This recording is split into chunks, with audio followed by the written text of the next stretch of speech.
Ngayon, etong batang to ang ating bida, si Afro. Sa nakikita nyo, hawak siya ng tatay niya na may suot na number 1 na headband. Kapag meron ka niyan, ibig sabihin ikaw yung malakas sa pinakamalakas sa malakas, ikaw si Kai Sotto. Tapos meron siyang kalaban, si Justice. At mukhang nasa kanya yung number 2. Kasi ayon sa patakaran ng headband, dapat yung number 2 lang yung pwedeng humamon sa number 1. Kaya anak, mabilis lang to. Sinugod ni Daddy yung number 2 tapos biglang naglabas ng baril, ang daya. Tapos dalawa pa. Hinaampas lang ni Daddy yung mga bala tapos lumulusot lang sa buhok niya nung gamit niyang conditioner, siguro cream silk. Tapos pinatay niya pa yung yosi ng kalaban gamit paa. Kahit second hand smoke, hindi niya papalagpasin. Yung mga oras na nakakita siya ng pagkakataon, di niya ini-expect na mas mabilis sa kanya si number 2. Kaya napugutan siya ng ulo sa harap ng anak niya. Oh my. Sobrang laking trauma sa murang edad. Habang umiiyak si Afro, binugaan lang siya ng usok ng yosi. Hamunin mo ko kapag handa ka na. Tangina, pwede na ako maging voice actor.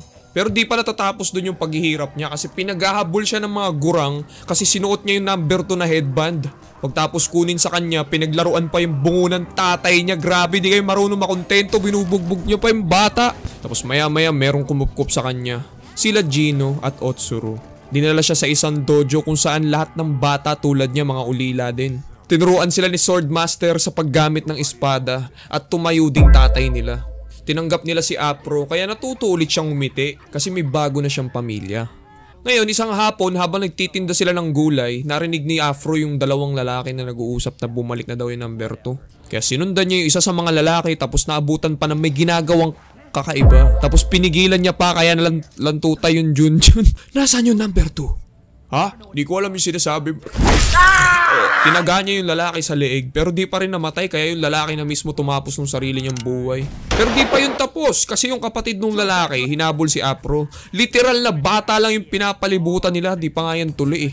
Uminom muna siya ng lemonade, pinahawak dun sa lalaki tapos kinuha yung sarili niyang espada para lang mataga siya sa leeg. Binugahan niya tong lalaking to sa mata. Tapos yung iba dito, di ko na masabi kasi sobrang madugo na, baka ma-demonetize ako. Basta tinalo niya silang lahat tapos siya lang mag-isa. Tapos kayong matanda na si Afro, ganun pa din yung ginagawa niya. Pinapalibutan pa din siya ng kalaban. Tapos inuubos niya lang na mag-isa. Pero wait, bakit suot niya yung number 2 na headband? So nung mga panahong binata na si Afro, nalaman niya na yung may-ari ng number 2 ay yung mismong kumupkup sa kanya. Pero syempre marami din gustong kumuha ng number 2 kaya naging madugo yung laban kahit yung mga kapatid niya namatay sa pakikipaglaban tapos si Afro na lang yung natira. Hanggang sa nakakuha na siya ng pagkakataon na talunin yung master niya. Kaya ngayon may nagpakalat na ng balita na nagbalik na yung number 2 na may Afro na buhok. So ngayon habang may gulo dito sa bar, biglang pumasok si Afro. Biglang nagbago yung simoy ng hangin. Bumili siya ng lemonade na malamig. Tapos binasag nung katabi niya.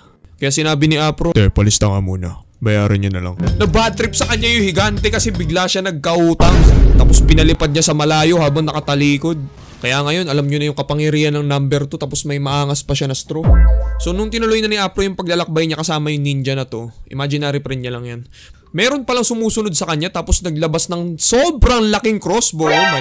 Holy shit, ang inagara, laki ng pana niya tapos may granada pa. Syempre malupit tong bida natin. Nung pinana siya, sinalag niya lang lahat. Pew, pew, pew. Kuting, kuting, kuting, washing, washing. Kaya nilabas ni Ba yung granada. Pero nailagan din ni Afro sa ere kaya nagkaroon siya ng pagkakataon na ibaon sa ulo ng kalaban yung mahaba niyang tender juicy.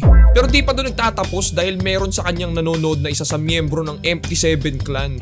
Tapos mga miyembro nila mukhang daliri yung ulo. Bumaba yung isa sa kanila tapos nagulat si Ninja kasi biglang naglabas ng RPG. Binaril si Afro pabagsak sa kamatayan niya. Pero mukhang okay naman siya kasi merong kumupkup sa kanya na shorty. Tapos mukhang tipo niya yung bida natin. Pero nagtatrabaho pala siya sa MT7 tapos ginagamit siya para obserbahan si Afro. Pumunta sila sa may magandang view ng mga fireworks. Nagsimula sila maging sweet.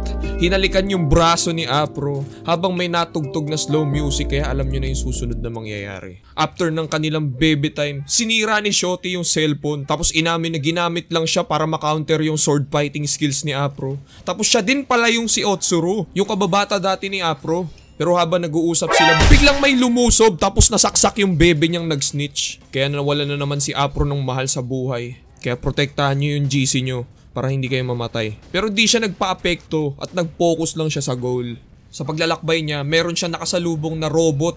Nakaparehas ng mukha niya from head to foot na ginawa ng MT7. Kahit si Ninja nagkakaproblema, hindi niya malaman kung sino yung original. Nagsimula silang maglaban, pero hindi na-expect ni Afro na mahihirapan siya kasi literal na sarili yung kalaban niya Pumiyak ako. Kaya ginawa niya yung mga hindi ina-expect ng robot. Inilagan niya lahat ng atake hanggang sa makagawa siya ng maangas na talon tapos hinati sa mukha yung kalaban. Disappointed yung membro ng MT7 kaya pinasabog niya yung tulay tapos nahulog yung fake na Afro.